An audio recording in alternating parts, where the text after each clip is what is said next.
Looked at question 1, where we discussed how to use high-low method to answer our questions. Now, before we look at the inspection of accounts, let's first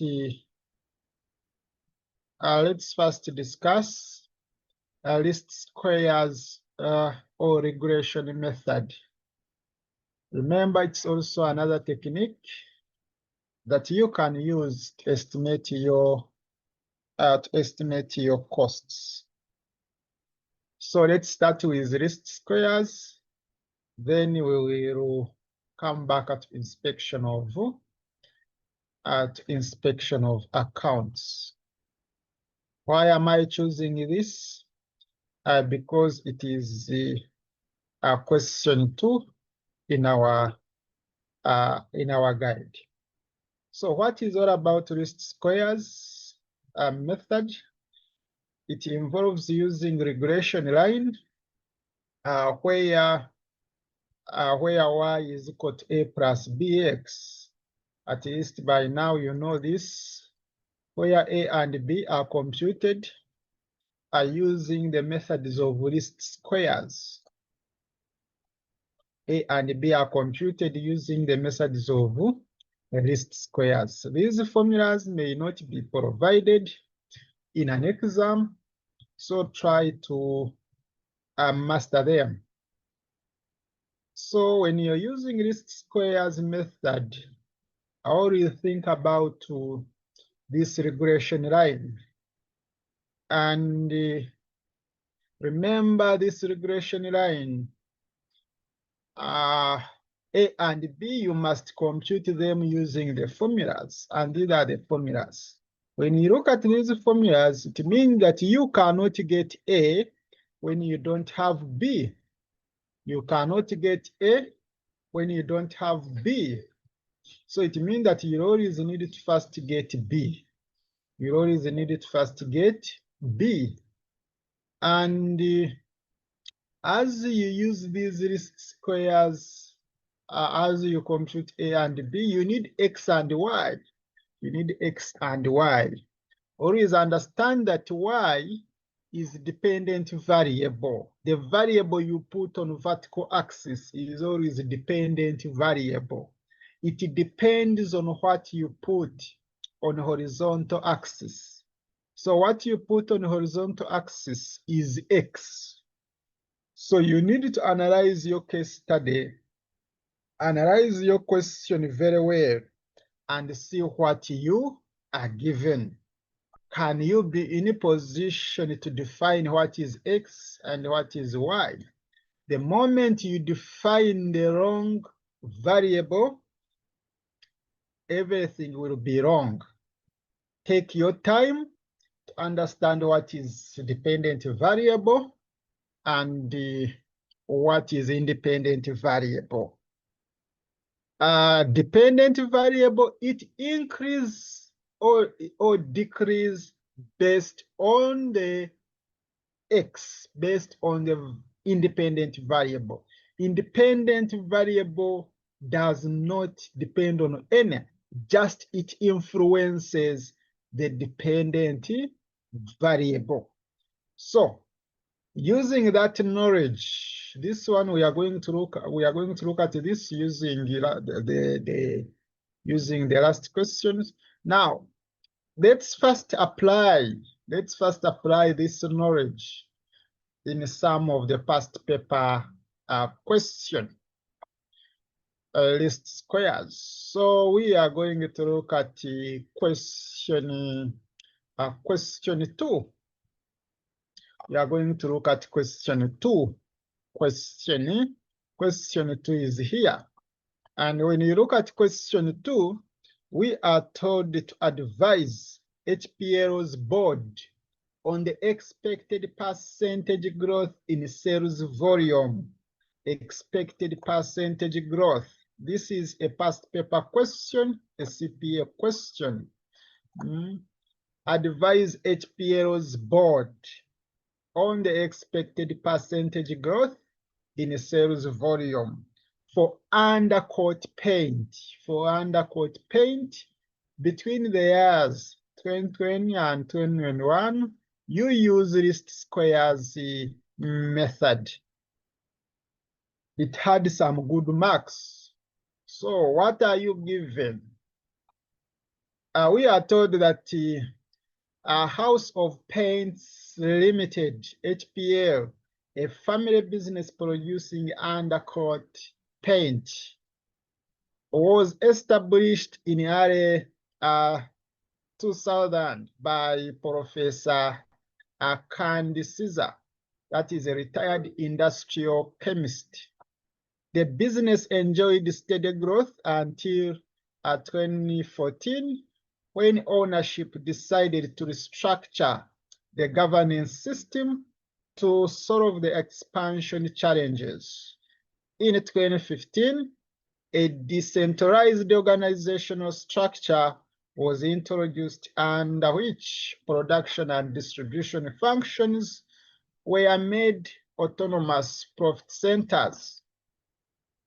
A 7-member board of directors was put in place with the responsibility of supervising the managing director. The board manual allows each board member to serve a maximum of two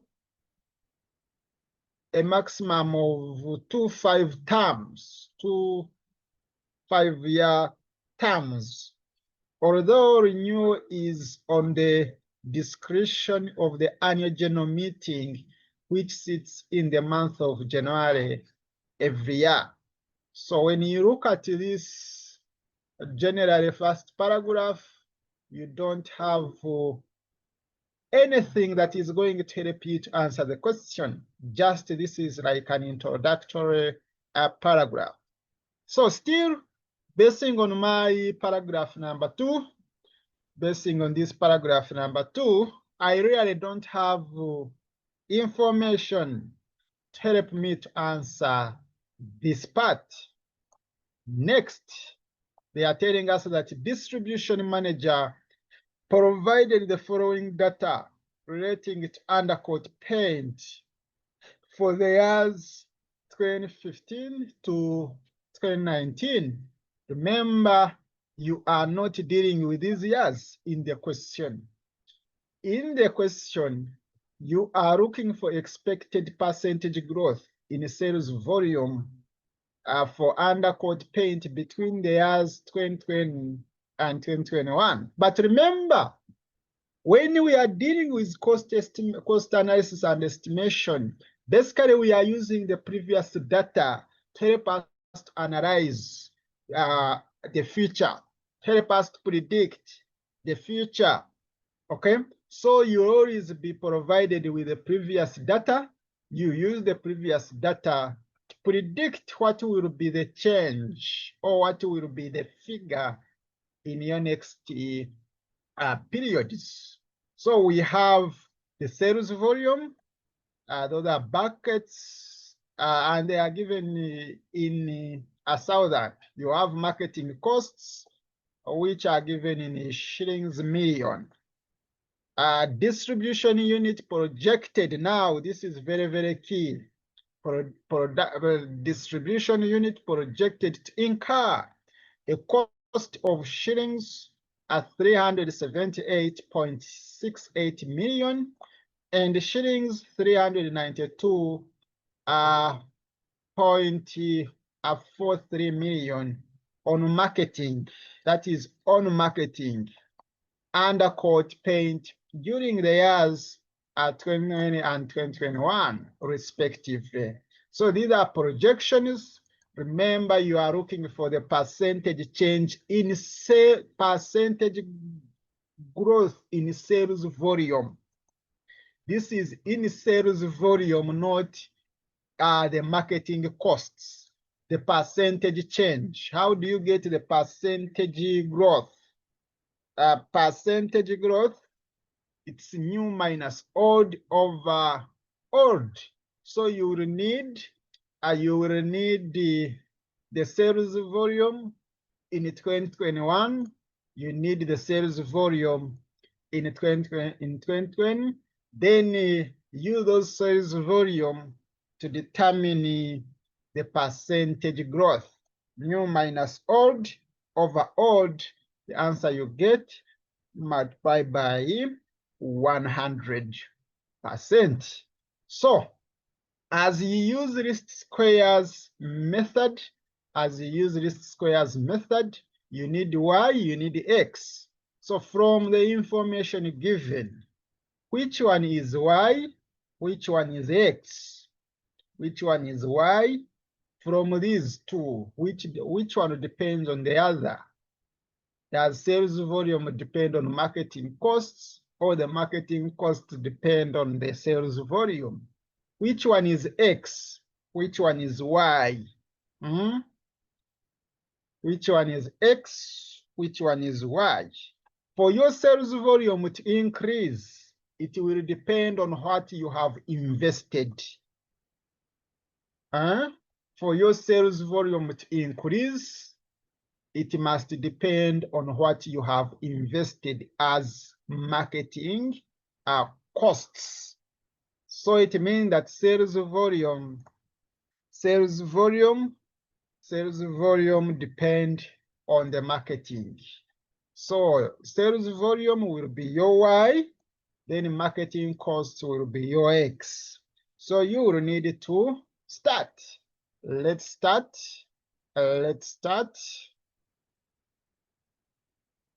We are going to say let X represent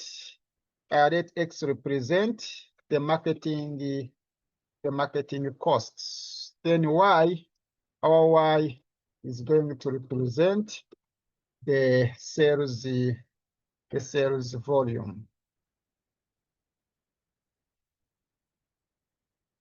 Okay. Just to be fast, I'm going to put these figures on an Excel sheet. Okay, you will be telling me the figures. Let me create a table here. When you're dealing with least square, the formula is y is equal to a plus bx. Okay, that is the formula you need to determine the equation. But you will need a, then you will need b. From your formulas, what is a, what is b? You make your table, you should be knowing. Remember, your X represent marketing costs. Marketing costs are in millions. Shillings in million from the question. Then your Y sales volume are in, these are buckets, but they are in a thousand. They are in a thousand. They are in a thousand buckets. The figures are in a thousand. Okay, the figures are in a thousand. Now, the reason why I'm putting XY, you see in your formula, basing on the formulas, you will need the total Y, summation Y, that is total Y. So you will be getting what you have here, the total you will be having at the end. Then you have B, which we are going to get summation X. You need to add all values of X. Then N, how many periods are you dealing with? If it is from 2015 to 2019, you count how many are those. Then summation, when you look at B, you need the summation XY. We need the summation XY. That's why we are including this XY, so that at the end we get the total. Then you will be having summation X, summation Y. But in your formula, you see you have X squared. This is x squared. So that's why I'm putting this x squared. So we have 2015, at 2015, we have 2016, we have 2017, 2018, then 2019. Then I will include the last row. I will include the last row for the totals. What is x from the question? It is 38 from the question.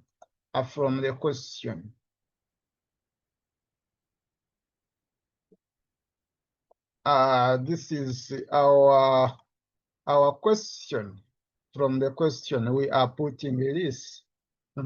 We are putting this. Just copy and paste.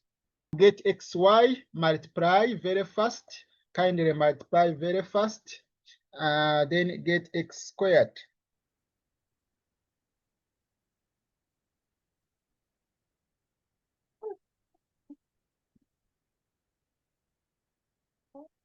I've got 146.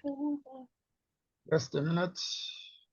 It is 146. 224. So these are summations. These are summation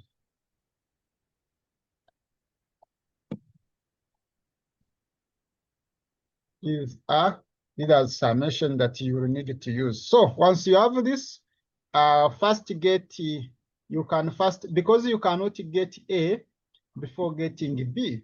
So you need first to get B. So B will be equal to, substitute in your formula. And how are you going to get B? Follow the formula. N is 5. N is 5 times. So this is 5 times what? What is summation xy? Where we are getting 5, we are counting 1, 2, 3, 4, 5. Then what is summation xy? This is xy. The total is this one. So you bring that total here.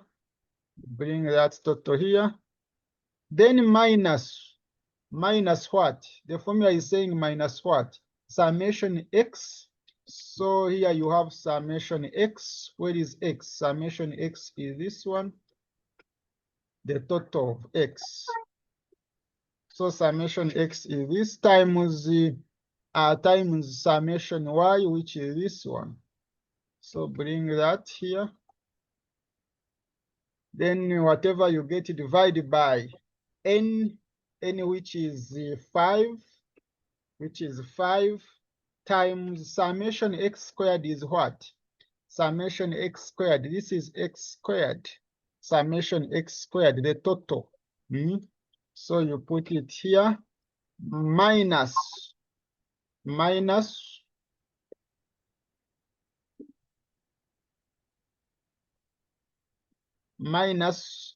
need the x, summation x but squared. You need summation x but squared. Abe, as if down we have n times summation x squared. Maybe it has given us the results. What are you seeing? That's what I have done. What To are get you seeing? 524. Pardon? Did you square x to get 524? 524, it's here. 524. Okay, yeah. Remember, this is already squared. Just you need summation.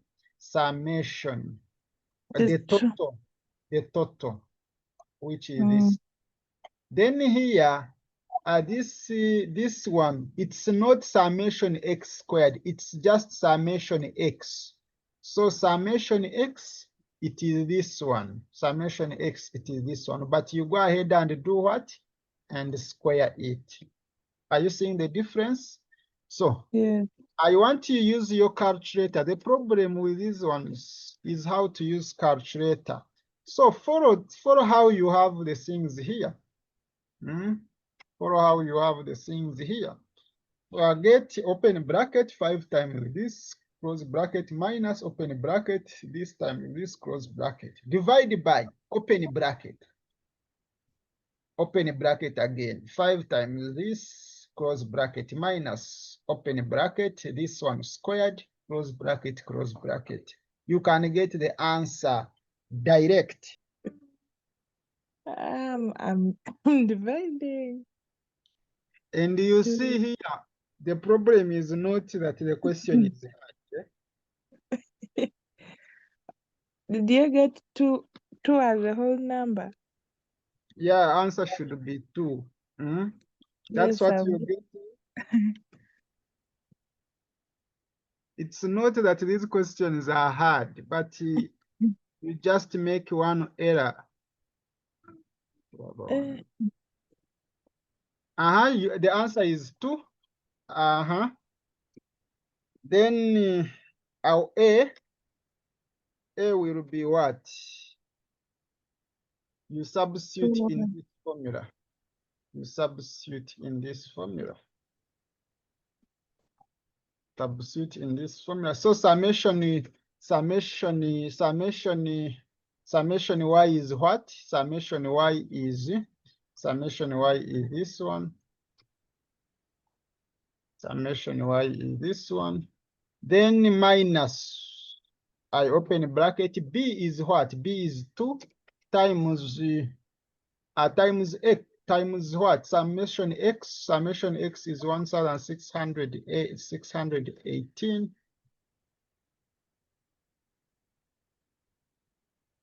Then divide by 5. What do you get? What do you get as your A?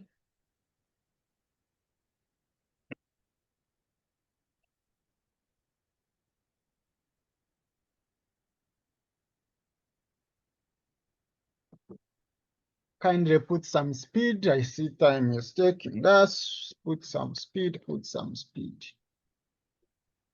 Is it a negative? Yes, negative what? Trust your figures. Negative what? 5 what? Negative 558. 558. That's what you have, eh? 0.36. Yes. Or if It we is are that 558 or 557. yeah. 558.36.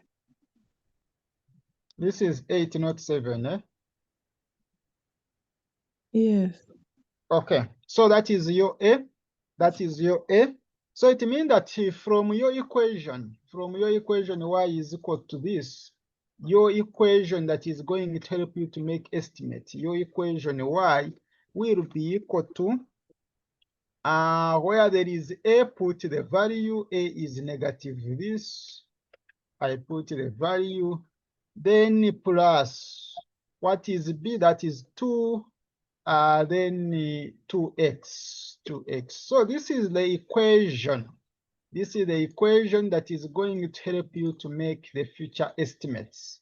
This is the equation that is going to help you to make the future estimates. Or another person can say y, or y is equal to 2x minus 558. It is still the same. Now, once you have that equation, it can help you to make the future estimates. Because here they are telling us that distribution unit projected to incur a cost of shillings. This one in 20 what? This one in 2020. Then this figure in 2021. So you can use that. So what you can do, remember these are marketing costs. You have the marketing costs, but you don't have the sales volume in 2020 and 2021. But you have the equation. You have the equation. Remember, y represent sales volume, then x represent marketing costs. So you can say in, for example, when you look at in 2020, the marketing cost. Yes, please. We can put back at the 7. When we round off, it does not come to 8. 557.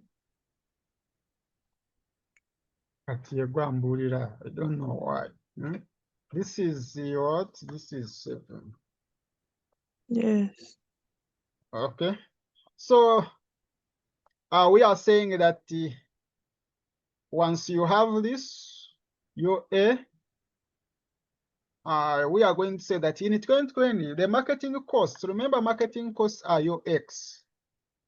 The marketing cost is your X. The marketing costs are worth what? The marketing costs are worth from the question. In 2020, the marketing costs are what? The marketing costs are, this is the figure. This is the figure, the marketing costs. That is the figure. That is the figure. To the 7. That is the figure. So it means that from the equation, this is equation, I have X. Don't you see that I can get Y? I can get Y. I can get, so what is my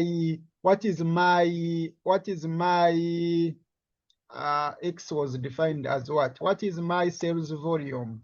The sales volume, the sales volume, the sales volume. That is your Y. Your Y will be 2. 2 times what? 2 times this figure, 378, 378.68. First leave the million. First leave the million because you will put millions as you conclude. So it is 2 times times X. X is this one. Then minus 557. What do you get as your Y? This is your 200,000. 200. You get 200. So what does that one mean? It means that in 2020, the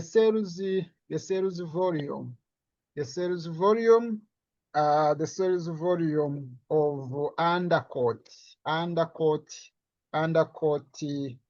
paint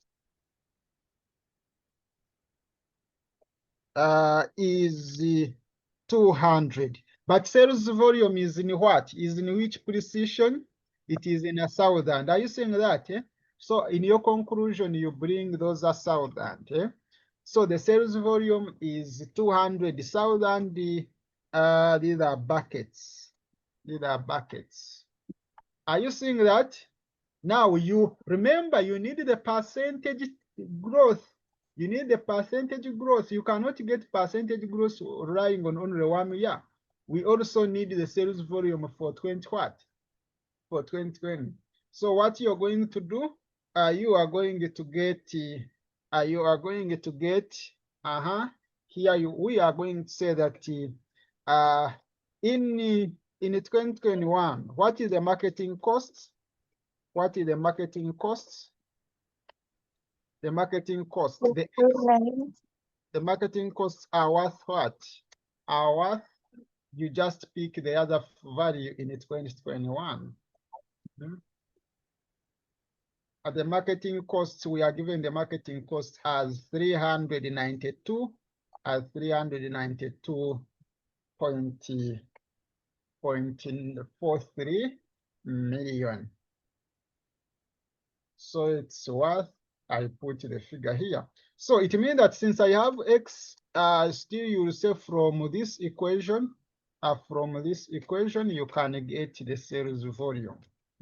From this, you can get the sales volume. So here, your Y will be what? Your Y will be, You said we are rounding off to the whole number. Pardon? We are rounding off the whole number. You can round off the whole number, the last answer like here. But if you're given this in the question, you go with it, the way it is given. So it is 2 times 392.43, then minus 557. What do you get? I'm getting 227.86. 227.86. 0.86. 0.86. Okay. So what does this one mean? What does this one mean? The sales volume. The sales If you're not, volume. You see, you can round off. You can round off. You will not be marked wrong. You can round off, but also you can decide not to round off. The sales volume for sales volume for the sales volume for 2021. The sales volume in 2021 is now if you don't round off, then it means that you need to get your value, this value times 1,000. What do you get? Or you can first give examiner this, then you go ahead and say this is approximately equal to, but I wouldn't, because this is, you can work with this. If you multiply by 1,000, you get 227.86. 0. These are buckets. Mommy. These are buckets. Mommy. These are buckets. Okay, so we can get the percentage. We can get the percentage change because now we have the sales volume in 2021. We have the Abel, sales volume let in us be uniform also in 2022. In 2020, it was 200.36. 200.36. Yes, if we are not So rounding which is off. what? Which is 203. Mama. Mama. Mama. Mama. Yes. Mama.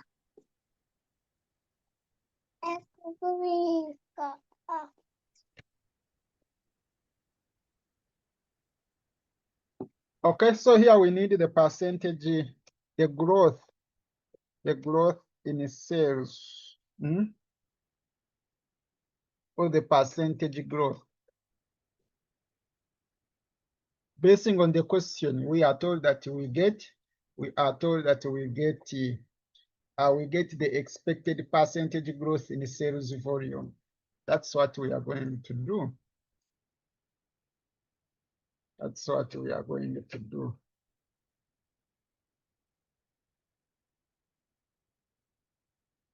So to get this percentage, you get what? The new minus the old over old. So to get this, you simply get the new minus old over odd. Then the answer you get multiplied by 100. That's how you get the percentage change. So what is your new based on this? What is your new? Like which year is the current? You can say current minus what is your current year? That is 2021. So what is the sales volume in 2021? That is 227,860. Then minus in the previous year, what was the sales volume? The sales volume was this one. So you just be substituting. Just be substituting. Remember, old is New minus old. new minus old over old. Okay. What did you get?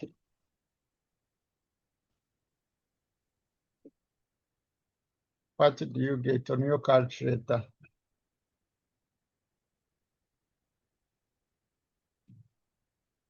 I'm getting.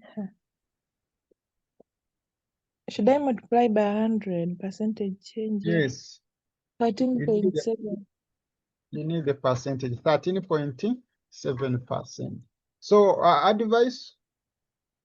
the advice you tell these guys what will happen. The sales volume of undercoat. We are dealing with this is undercoat paint. Is anticipated to grow by 13.7% in the what? In the year 2021. Is expected to grow by 13.7% from 2020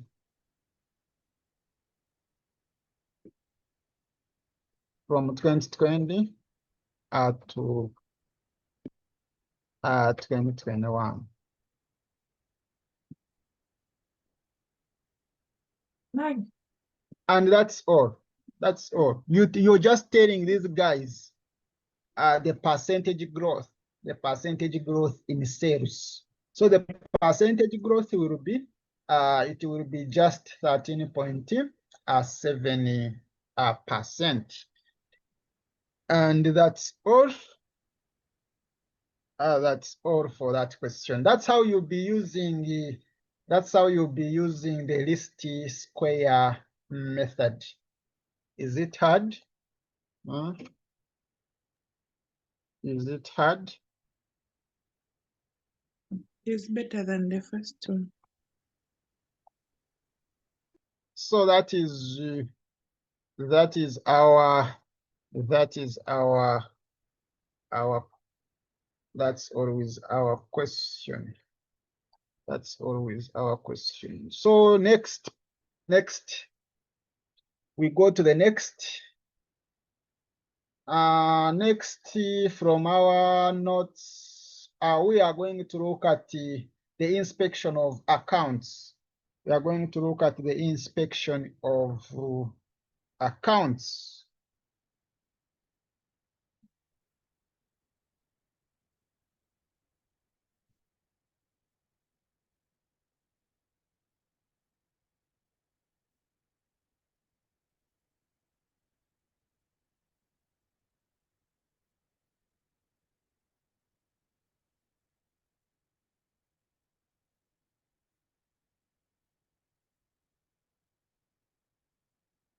So here they are telling us that with inspection of accounts, can you hear me?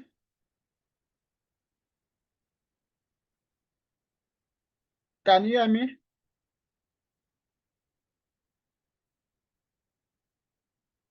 With the inspection of accounts, it requires departmental managers and management accountants to inspect each item. So here you'll be looking at each item of expenditure in our accounts. Look at your items, look at your expenditure items, then determine the fixed costs. You have to categorize what are fixed costs, what are variable costs,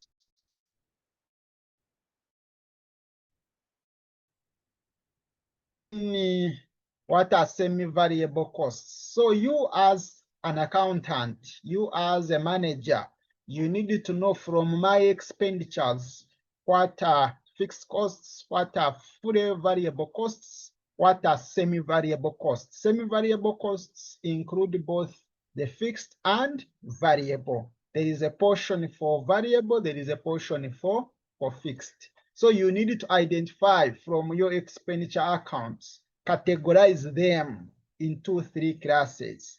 Then after that, the cost equation, you need the cost equation. The cost equation implies separation of the costs in 2 elements of fixed and variable cost. You remember our equation, this cost equation, y is equal to a plus bx. Categorizes the costs in two elements, fixed and variable costs. So you will use that equation to do any future analysis. You'll use that equation to predict the future. So it means that the examiner will always give you the items. Examiner will always give you the list of expenditures.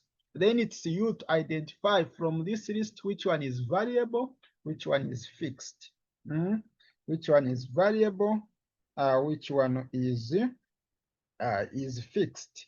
So, where can we apply this knowledge? Last question, that is question 4. It was also a past paper question. It was also a past paper question. You see, it carries 20 marks. When you're checking those past papers, you'll be seeing these questions. You'll be seeing these questions. So what are we told?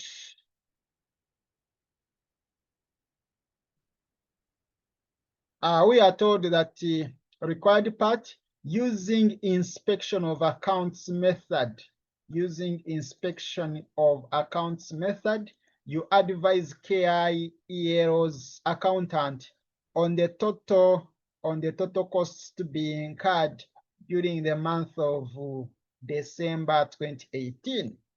Then from that, you'll go ahead and determine the expected selling price of a square meter of tiles in December 2018.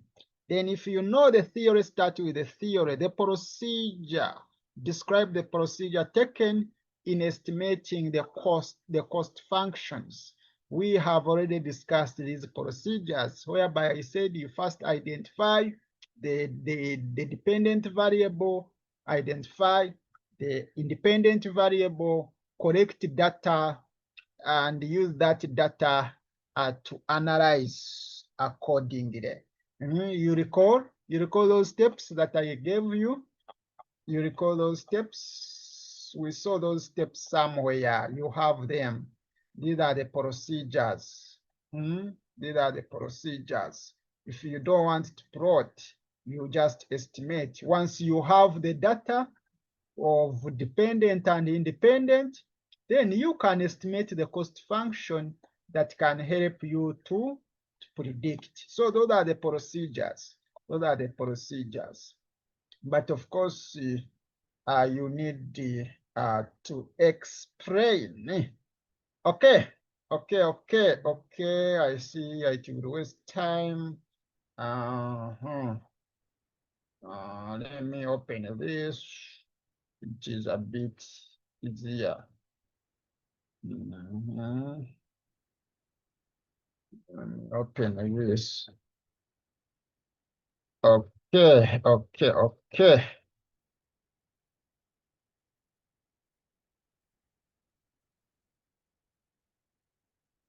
Katimani, which screen are you seeing?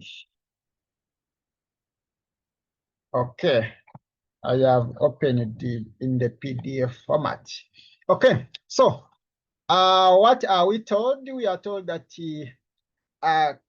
Kemake Import and Export Logistics is a family-owned business that was established in 1997, dealing in tiles and ceramics imported from Europe and Asia. So this is a company that deals in tiles and the ceramics that imported from the what? From Europe and Asia. KIEL's accountant, who is also a family member, has made gradual improvements in bookkeeping, which has contributed to business expansion. Okay, they are telling us that okay, of course, this is just introductory paragraph. This is just an introduction.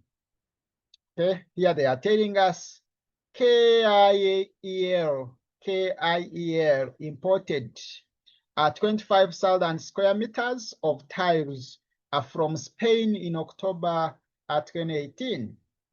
These guys imported 25,000 square meters, 25,000 square meters from Spain in October 2018, and paid United States dollars 95,000, and paid. So they paid 95,000. They have not said per unit. They have not said per square meter of tile. They have just said 95. I've just said 95,000. Additionally, cost information rated to the month was as follows. So you have the cost items. These are the expenditures. So from these expenditures, it's you to know that this is a variable, this is a fixed. A fixed cannot change with the level of output. Variable can change with the level of output. Okay, 40% of the sales and wages. 40% of the sales and wages. Here you have sales and wages. But out of that figure, 40% relate to loading, offloading, handling charges associated with transportation of tiles. What comes into your mind? If 40% of this money relates to this, loading, offloading,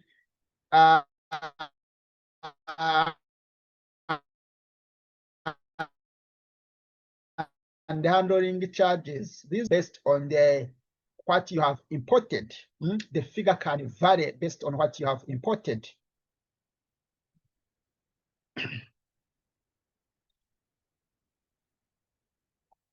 Here, so it means that 40% is variable. So it means that this one here it is about semi-variable.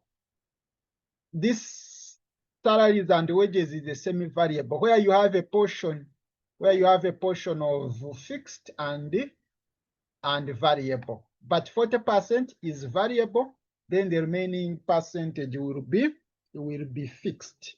Okay, you have the exchange rates in the month of October 2018. That was the exchange rate. That was the exchange rate. One of the things that you need to know, recall what we said, the factor that you must rely on, when you're relying on the previous data. It will apply when you're picking the right exchange rate, because really when you're predicting for the future, yes, at the time you purchased, there was an exchange rate of this. But when you're predicting for the future, it doesn't mean that the exchange rate will remain constant. So you will need to see, based on what you're predicting, what is the exchange rate in that period. You use the exchange rate in that period, because when you rely on the exchange rate in the previous period, it will not give you the best answer. Okay, let me hope I have talked about that. The exchange rate, yes, you purchased in October 2018, there was exchange rate of this. But because you are making the future prediction, you are looking for the future costs, that exchange rate of the previous period may not be a suitable one. It's not recommended to rely on the previous exchange rate. Exchange rates keep on increasing. So if examiner has given you another exchange rate for the future period, you use that one. Don't use the previous one. Okay. We are told that KIEL prices a square meter of tiles. So this company prices a square meter of tiles at a full cost plus markup. A cost plus profit. A profit, if it is 8% markup, it means that the profit is 8% of the cost. So to get the selling price, you will be getting the cost plus the profit, but the profit is 8%. 8% of what? Since it is markup, it is the on cost, 8% times the cost. So you will be having the costs, because here you're looking at the full costs. If it is full costs, you are relying on the total cost. If it is marginal cost, you are relying on only variable costs. Okay. So we'll use this paragraph to get the selling price.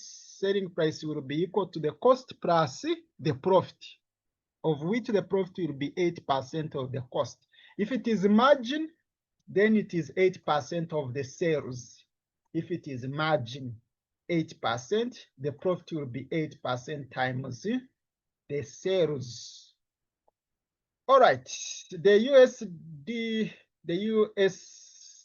dollars rate fluctuations have recently affected this company's budgeting for the costs, and the accountant has advised that a reliable cost estimation model be used instead of using incremental analysis theories. This company plans to import. Now they plan to import 30,000 square meters of tiles. That is in December 2018. And the exchange rate is anticipated to drop. Now you see, examiner is giving you the exchange rate, the anticipated exchange rate, and it is anticipated to drop by what? By 5. If the exchange rate was this, you reduce this by 5, and that will be the exchange rate to use in your computations. You are a cost accounting consultant, and the KIRO's accountant has come to you for advice. So can you advise this person, or you cannot advise? Because the moment you call yourself a consultant, you must be in a position really to advise the person. You must be in a position to advise the person very well. You must be in a position to advise the person very well. So how can we start? This is question 4 of our guide. It was a past paper question, CPA question. So now when you're doing this, of course you need the y is equal to a plus what? Plus bx. This equation will always help you to estimate the future costs. But how can you get y? Y is the total cost. Y is total cost, then b is variable cost per unit. Y is total cost,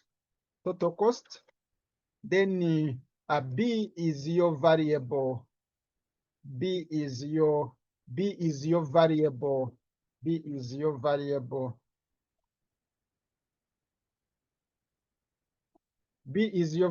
cost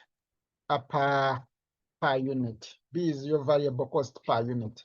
Then A is the fixed cost, total fixed cost. A is total fixed costs. And then X is the number of units. So you will always need this equation to estimate the future. But now, to get this, we are going to categorize. We're using inspection method. Using inspection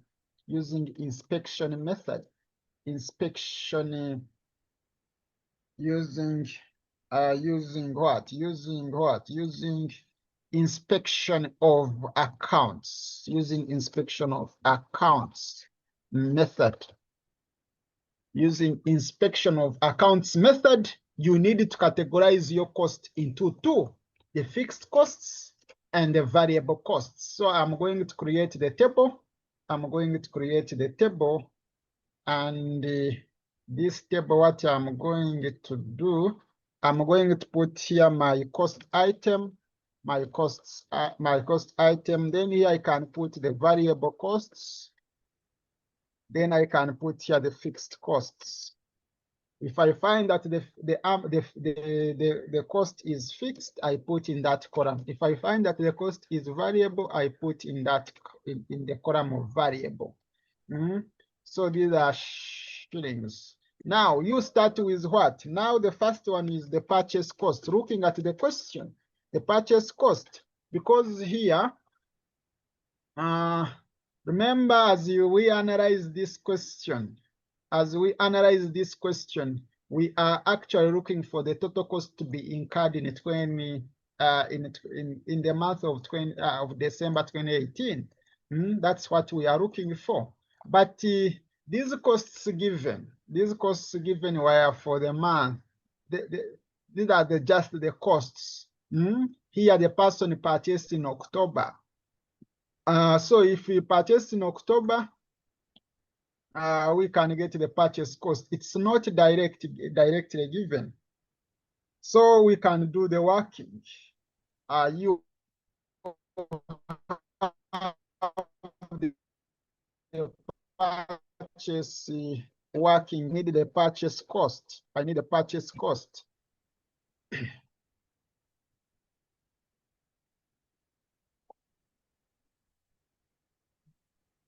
I need the purchase cost. Purchase cost will be the $95,000. That was the purchase cost in dollars. Then times the exchange rate. Which exchange rate are you going to use? Which exchange rate are you going to use? What did I say? What did I say? What we are given at that time. Pardon?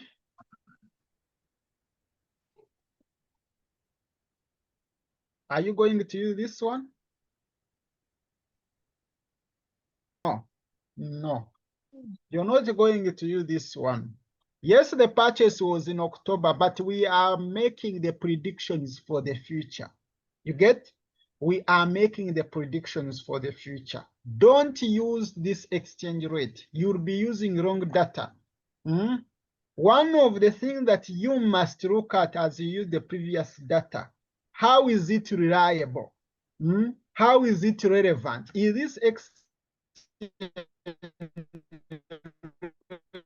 really relevant to the future? The exchange rate keeps on changing.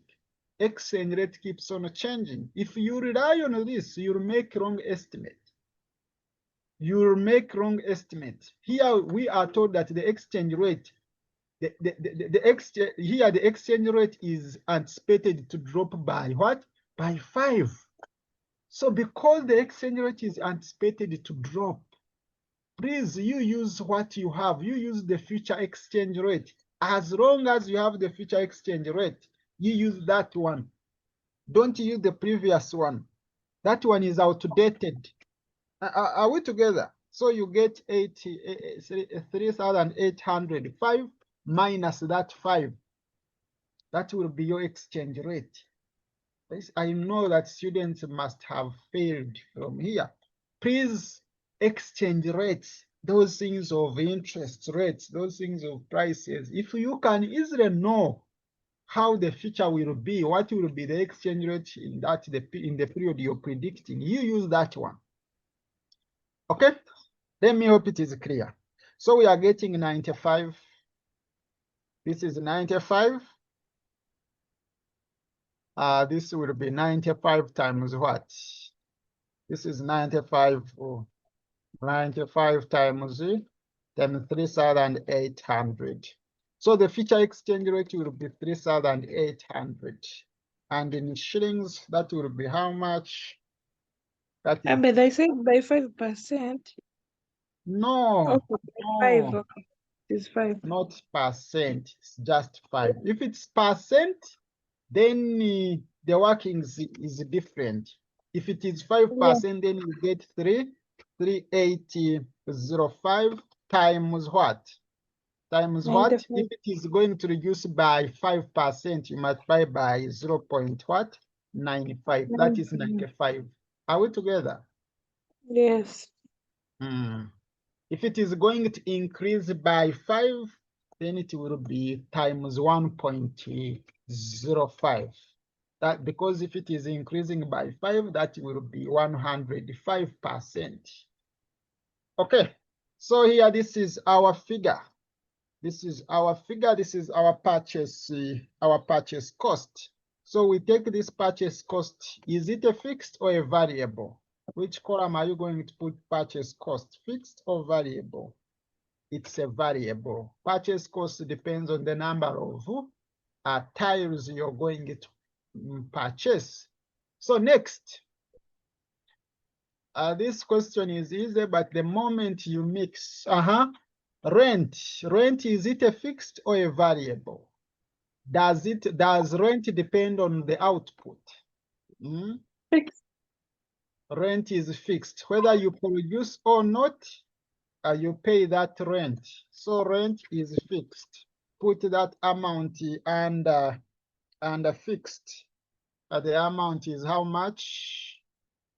Put that amount under fixed. Put that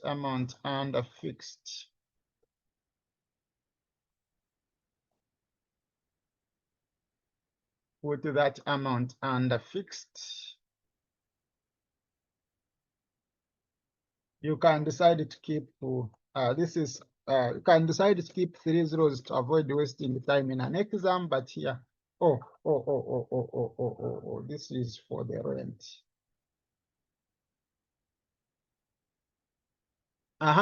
Next is what? Next in our question is what? Salaries and wages. Salaries and wages, they told us that this is semi-variable. Because semi-variable, you have a portion for fixed and the variable. So a 40% is variable. It relates to loading, offloading, and handling charges. These charges can change based on what you have imported or what you are offloading or loading. So it means that you need to do the working. Number 2. The working number 2. You're looking at salaries and wages. Salaries and wages, you have the variable cost. The variable cost will be the 40% times that figure given in the question. That is 9,600,000. So when you multiply, you get shillings. How much? That is 3,840. Let me hope that's what you. Then fixed one is what? Fixed cost, the remaining balance, which is 60% at times 6 million, and rather 9,600,000. The fixed one is shillings. How much?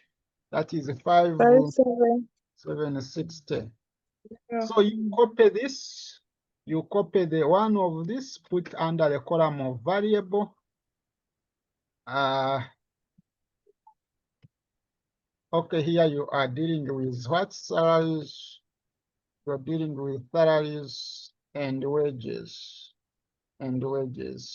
Show the examiner that this is working number 2. Show the examiner that this is working number 1. So salaries and wages. The variable one is how much? The variable one is this. So copy this and put it here. Then the fixed one is this one. The fixed one is this one. The fixed one is this one. Okay. Then next is what? Next is what? You have utilities. Utilities, are they variable or fixed utilities? Utilities, are they fixed or variable utilities? Was it include electricity? What? I think it is fixed. Variables, these are the utilities are going to remain the same. Water bills, the electricity bills, those ones will remain fixed, isn't it? Yes. Those ones will remain fixed. So that is 950,000. Then next, obsolescence and damages. Obsolescence and damages, fixed or variable? Yes. Right. Then depreciation, is it a variable? Fixed. This is also the fixed one. Depreciation, this is also fixed. Then next is what? Right. Uh, Clearance. the clearing and forwarding. These ones, these ones are what? Clearing and forwarding. When you're clearing, don't you rely on what you are importing or what you want to import? So the fee for clearing, this one will always depend. Don't you see that? It will always depend on what you are importing. Does it make sense? Clearing, when if you have ever imported the goods, you know what I mean. The container, the things you're going to import, the figure depends on what you're importing. So yeah, this is a variable. It will change. It will change with the level of output, with what you're importing in that period. Then the freight charges. The freight charges, variable or fixed? The freight charges, variable or fixed? Fixed. I want to hear from you. The freight charges, They're variable fixed. or fixed? I think they are fixed. Why? Do they The charge freight cargo? charges. Maybe they charge Now, cargo. how are they fixed really? The transport costs cannot be the fixed. You see, these are charges that they will depend on what you're importing. These are the charges that depend on what you're importing. You cannot say that they are going to remain fixed. No. It really, don't you see that it really depends on what you're importing? These charges, the freight costs. How is your cargo? How is your cargo? Does it contain too much? It's like when you're traveling, you are alone. Maybe the word of obsolescence is the one I'm not understanding. Obsolescence is just loss in value of an asset. The loss in value. Obsolescence. It's just a loss in value of an asset or an inventory because it has become outdated or it's no longer useful. You get? That is Maybe obsolescence. that one makes it fixed, but the damages alone. So here the obsolescence ones. They are usually related. They are fixed. It usually relates to like depreciation. You get Yeah. the way you look at depreciation. It's the same way you look at the obsolescence, because this is loss in value of an asset. Okay. And this one occurs regardless of the production level. Are we together? This one occurs regardless of the production level. But I understand with damages, if examiner had not included obsolescence, then you could put damages probably under variable. Yeah. But because of this word, obsolescence, this one makes everything to be fixed.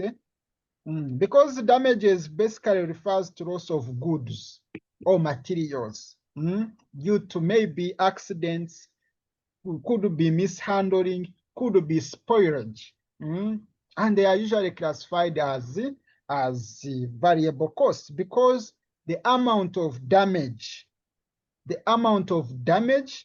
often varies with what? With the level of production. With the level of production. Yes. Isn't it? Yeah. It usually varies with the level of production. The more goods you handle or produce, the higher the chance that some may get damaged. You get Spoiled. that? Yeah. Or spoiled. Yeah. So, this one really was a bit confusing, but because of obsolescence, this one, because the way Yeah. you handle depreciation should be the same way you handle obsolescence. This obsolescence, as I have explained, it's just the asset becomes outdated. Okay. So automatically you put that one under fixed costs. Under fixed costs. Loss of value, obsolescence, loss of value of an asset because the asset has become outdated or no longer useful. It could be because of old technology or because the goods have expired. So all the way you treat depreciation should be the way you treat the obsolescence ones. They don't depend on the level of production. Okay.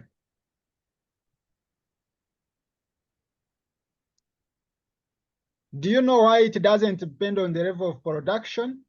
The reason is simple. The loss can the technology can change regardless of what you produce. So here it's fixed in a way that it usually relates to the depreciation of asset, which occur regardless of what? Regardless of the production level. It really will not, you will not fix this one based on the what? On the production level. It's just be based on other factors. This one happens because of other factors other than the production level. This one, the obsolescence. Other factors other than the production level. But these damages really depend on the production level. The more you produce, the more the chances that the goods are going to be spoiled. Some of the goods are going to be spoiled. All right.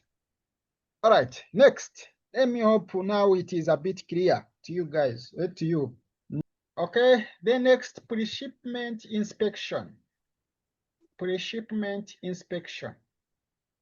Here you are importing. Is it fixed? Yes. Why? After analyzing the second time, is it still fixed or variable? Pre-shipment. The moment you put it under fixed and it is not fixed, you're gone. So what are pre-shipment inspections? Pre-shipment inspections could mean checking and verifying the quality, the quantity, the specifications of goods your goods comply with. So this inspection can be done by internal control, by internal quality control teams, or you can hire other external inspection agencies. Like look at Uganda National Bureau of Statistics in Uganda. Now,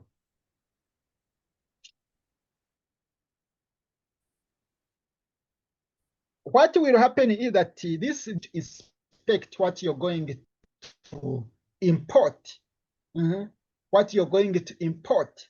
Do you think that the inspection, the pre-inspection fee will be fixed regardless of what you're going to import? If you're going to import many items, do you think that the cost will remain the same? We are looking at pre-inspection. Martha, I am asking, you are hiring someone to inspect your goods. Do you think that he will not charge based on the he will not charge based on what you're going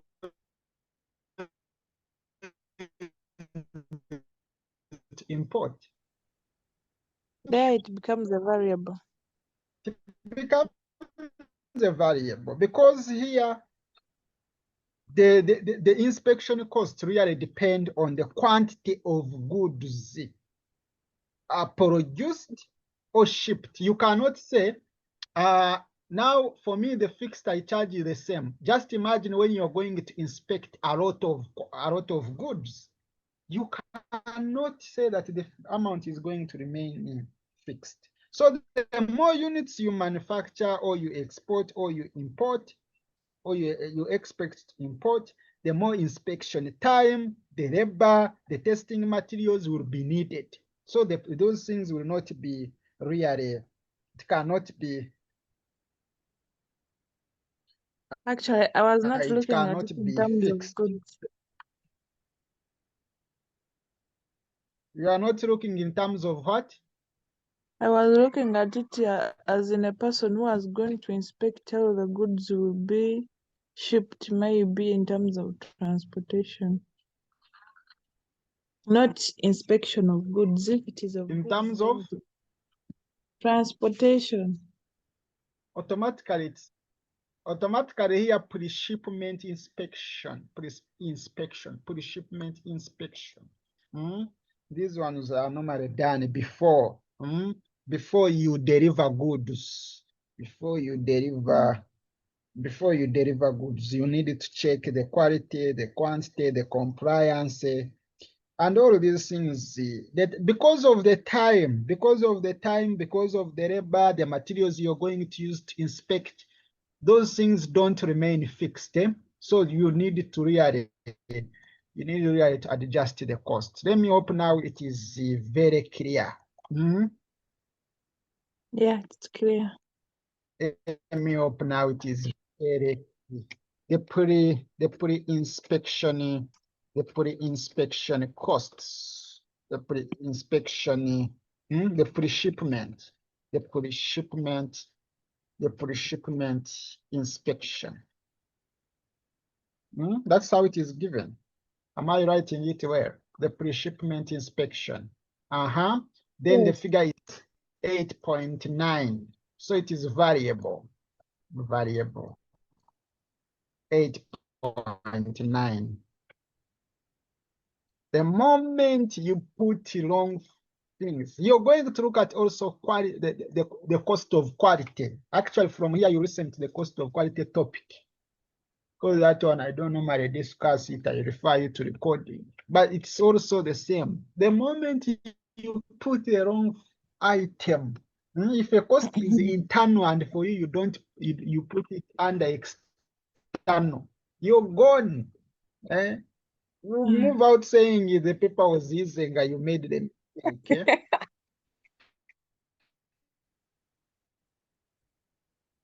We have packaging costs. Okay, next. Frame examiner. The packaging cost fixed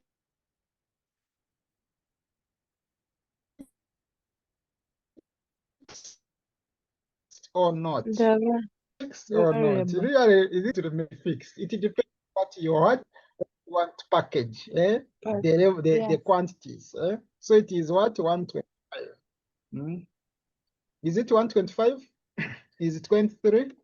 23,560. These costs will depend on the quantities you want to package. Okay. Then next, the taxes paid at import, fixed or variable. Taxes. The taxes paid at import, fixed or variable. They are variable. When you look at the costs we pay at import, they are variable. We look at CIF. Yes. CIF as value, the cost, the import, and the cost, insurance, and freight. Now the cost can remain fixed. It depends on the materials you're importing or the items you're importing. The more you import, the more taxes you are going to pay. They are not okay. The rates are fixed, but the amount, the taxes are not what? The rates are fixed, Yes. but the taxes are not fixed. When we say import rate, import duty is fixed. The withholding tax is fixed, but the total is not what? The total cannot be fixed. It depends on the quantity you are importing. Okay? So the output or the material 125 125. So 125 million. Next. Cleaning expenses. Next, cleaning. Are these ones really related to the materials? No. They're fixed. Are these really related to material? No, these ones are fixed. Whether you import or not, you have to clean. Eh? Mm. Then next, next is what? Insurance, From the freight insurance. that cost, is it fixed or not? The freight insurance. Fixed. That cost, is No. it fixed? The insurance, it depends on what you want to insure. The quantity. Yes. You get it? So that one Yeah. cannot be fixed. Cannot be fixed. So this is 6,620. So the moment you realize that there is something related to quantity, there is something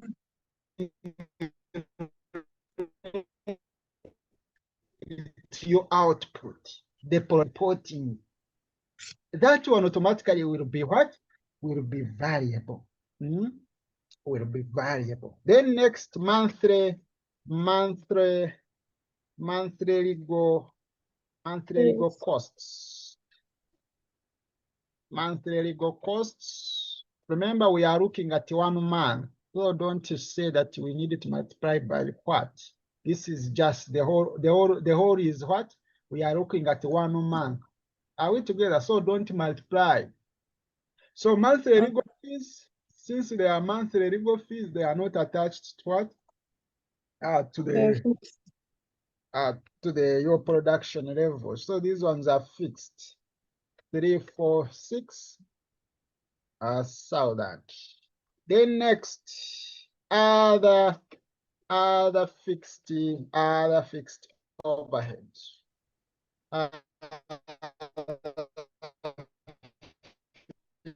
Your network. I think this is dialect. Fixed.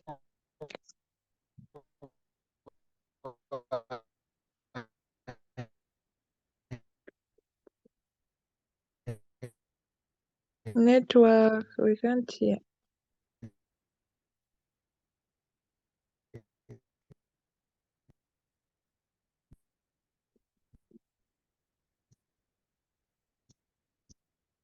Hello? Variable fixed. Fixed. We can get the total. When you add, what is your total variable costs? What is your total fixed costs?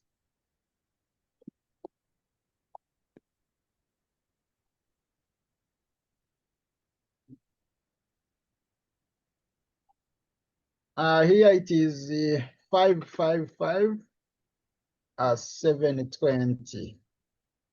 Then here it's 15 206. Now you have the variable and the fixed. So remember, you are trying to satisfy this equation. B is variable cost per unit. B is variable cost per unit. It's not total variable cost, but B is variable cost per what? Per unit. Then A is total fixed cost. So from your computation, can you hear me? Yes. From your computation, you have A, which is total what? You have A, which is total fixed cost. Total fixed costs. You have A, which is what? Which is this one. Which is that one. Then do you have B? B is variable. B is variable cost per unit. So how do you get variable cost per unit? You get the total variable cost divided by number of what? Number of units, isn't it? That's how you get the variable cost per unit. So the variable cost is this one, then divided by the number of units. What are those units? Here you are dealing with how many units to determine the variable costs. We are looking at what? What you had imported. How many? You had imported how many? You had imported how many? That is 25? You had Yeah. imported 25 square meters, 25. So, Upside down. so you divide by 25,000. So what do you get as your variable cost per unit? That is 22,288 per square meter of tiles. So every square meter of tiles, you are incurring this. So it means that now, from your equation, y is equal to what? Y is equal to A which is this one, then plus this one, plus bx. So it is plus bx. Is it okay? So you have the cost equation. You have the cost equation, which can help you to predict any other future costs. So what do we need basically? We don't need that equation, but we need to advise the accountant on the total cost they are likely to incur in the month of December 2018. So, and they plan to import what? In 2018, they plan to import what? 30,000 square meters. So because they plan to import, for the month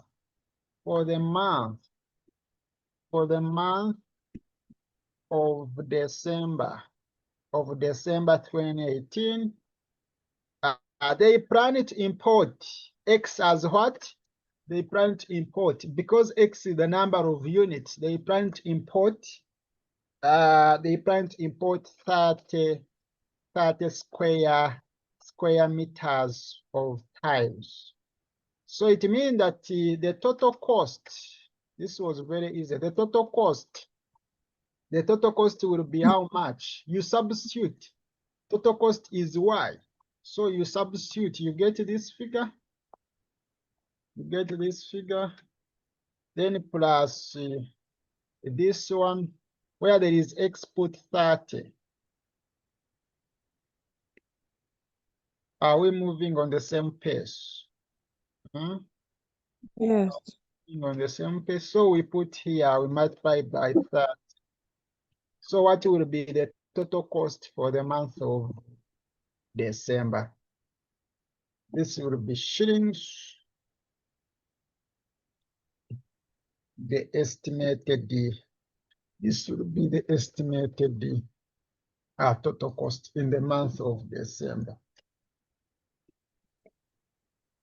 This will be shillings. When you multiply 15 206,000 plus, I open a bracket, 228 times 30. Do you have 68 at 2046 thousand? That's what I have. If you have rounded off, the answer you get will not be marked wrong. Just that it will have some similarities. Okay, so that is part A. So you tell those guys that your advice, you're going to say that the KIEL, the KIEL's accountants should be aware that the company is highly likely to incur the total cost of shillings, put the amount during the month of December 2018. That's part A. Then part B. Part B, let me hope part A is okay. So part B, we need the estimated, we need the, when you look at the question, part B, we need the estimated selling price of a square meter tiles in December 2018. So the estimated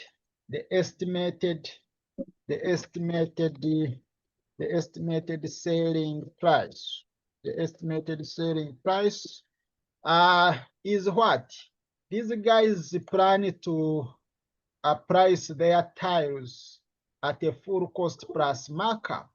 So when they say full cost plus markup, that is total cost plus profit. But profit here is total cost. Profit here is, they have said which percentage? 8%. So it will be 8% times the total cost. Something that you needed to know. If it's markup,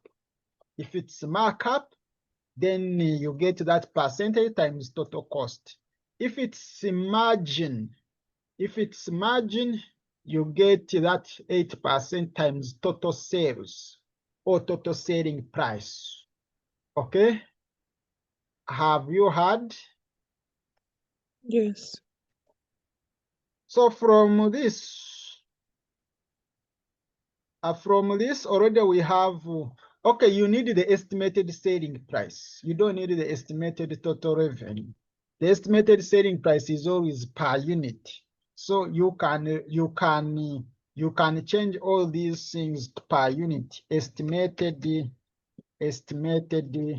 selling price. That is per square meter of tiles will be equal to, now where you have total cost, it will be total cost per what? Total cost per unit. Total cost per unit.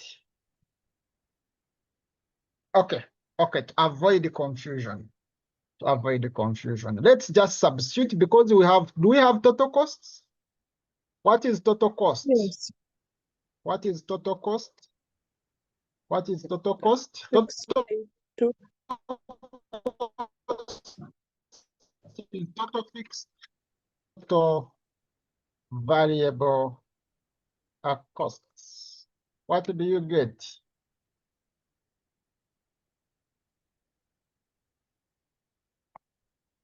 What do you get?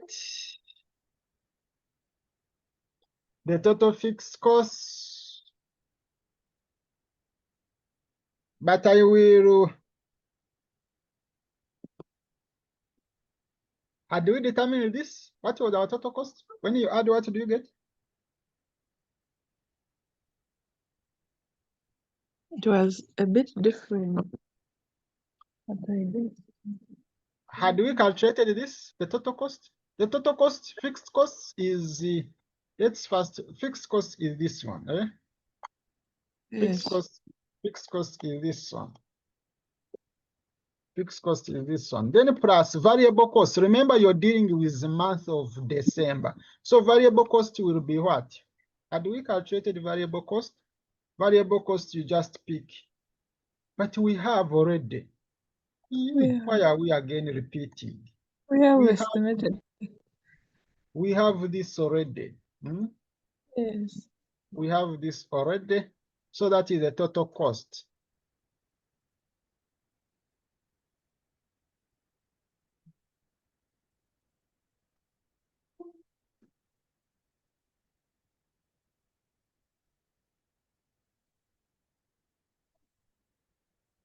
That is the total cost. But remember, we need the selling price. Selling price is always, is it per unit?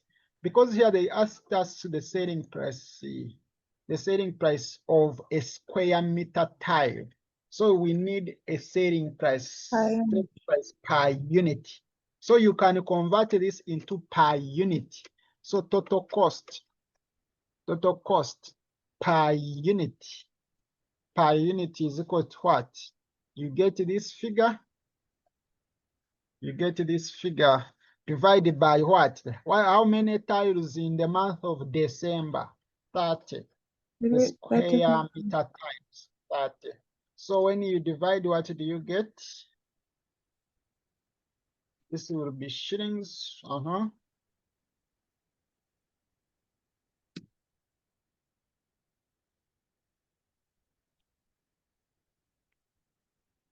That I'm is getting 735 per square meter of tiles.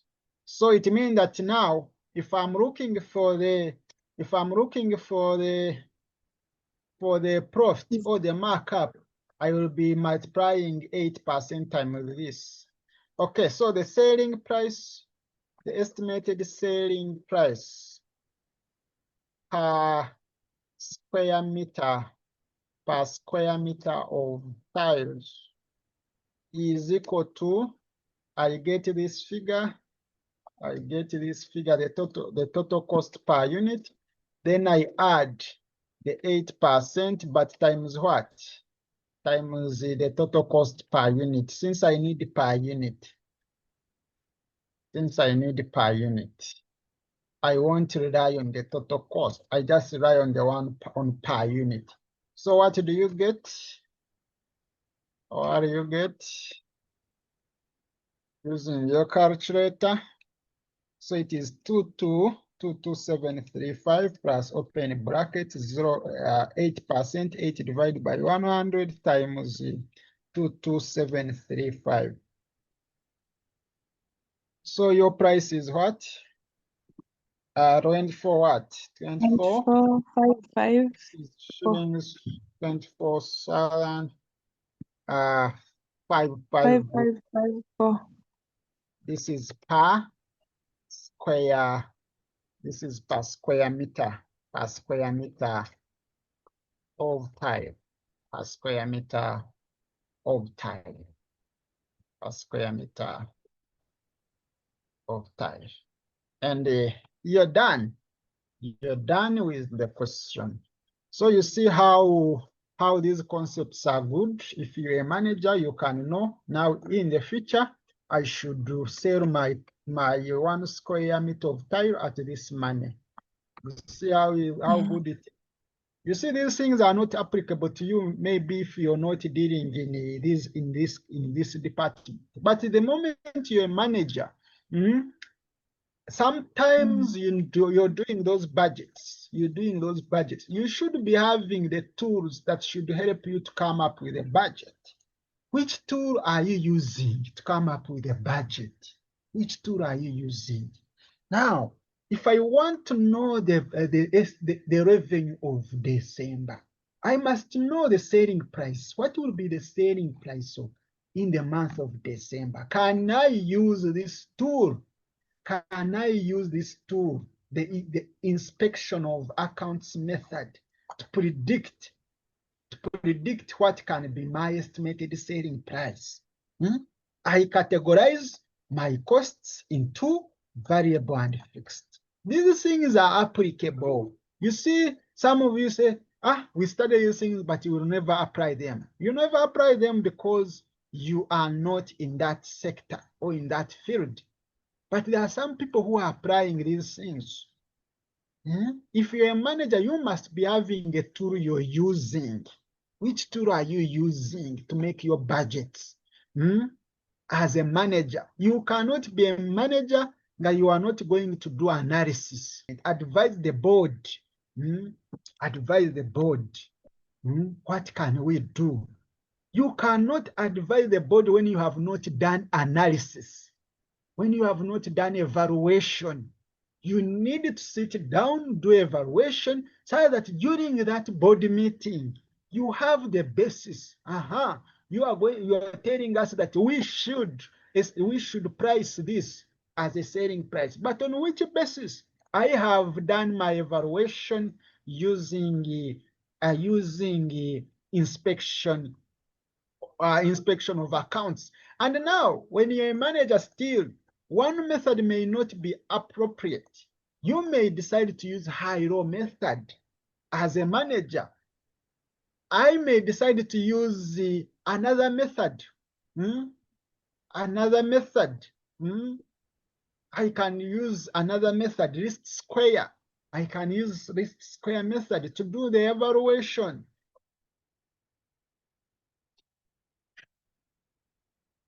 If you're a manager, keep running from others, keep running from different ways.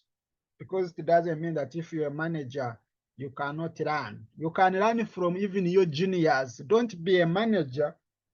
For you, you think that you're always right. That is also wrong mindset. A junior can actually add value to you.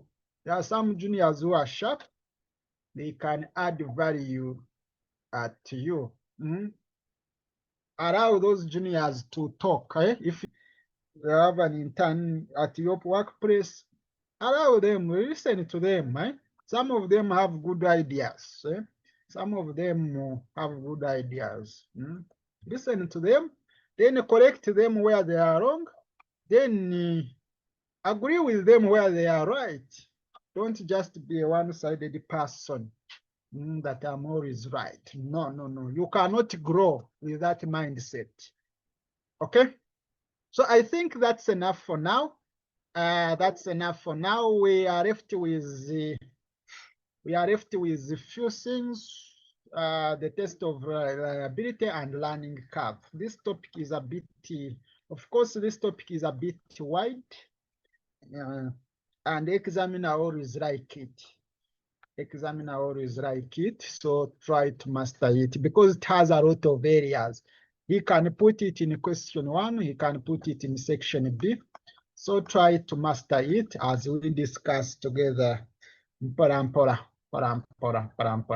So let's meet next time. Any question? No.